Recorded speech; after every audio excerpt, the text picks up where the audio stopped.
Bonjour à toutes et à tous, merci de nous retrouver sur cette émission où on manipule la langue de Molière, mais aussi le parler local parce qu'il est temps pour nous de sonner le glas des confusions dans l'usage de notre instrument de travail. Oui, j'ai parlé bien sûr de sonner le glas. Alors, cette expression est souvent utilisée en politique pour dire mettre fin, faire échec à une situation ou à un désordre ou un scandale par exemple.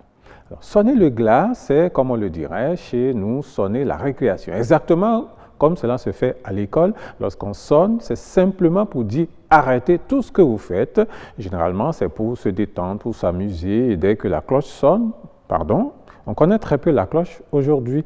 Donc, dès que la sirène retentit, les élèves abandonnent tout ce qu'ils font pour retourner donc en classe. Alors, sonner le glas a donc ce sens de mettre fin à un désordre qui se faisait ou à une situation qu'on déplorait ou pas, mais dont on désire tourner la page. Alors, pour mieux connaître l'origine de cette expression, nous allons tout d'abord nous intéresser à la signification du terme glas.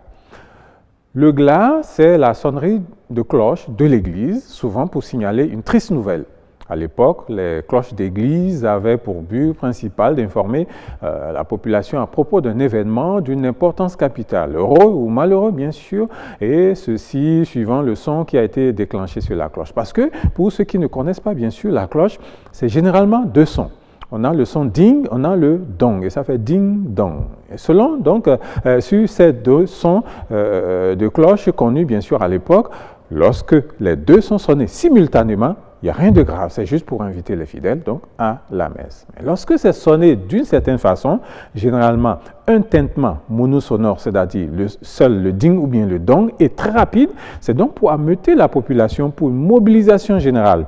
Et lorsque c'est sonné d'une autre façon, généralement un seul son lent et moche, on l'appelle donc le glas. Et cela, c'est pour annoncer la fin prochaine ou le décès d'un personnage important, ou encore l'agonie, la mort ou les obsèques d'une personne, le plus souvent un fidèle chrétien. Il peut être sonné entre le décès et les funérailles, mais également pendant celle-ci, ce qui fait donc que sonner le glas, c'est annoncer la fin, triste bien sûr, de quelque chose. Glas le terme glas donc vient du latin classicum qui traduit la sonnerie de trompette devenue classum en latin populaire. Du francique, donc l'ancien français ou français moderne, il a donné tout simplement glas.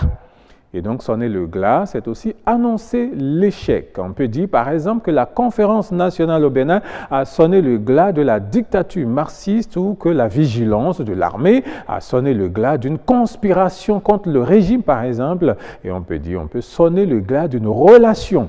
Et là, si ce glas devait retentir à chaque fin de relation, le bruit serait insupportable dans la ville. Bon, écoutez, je sonne le glas de cette émission.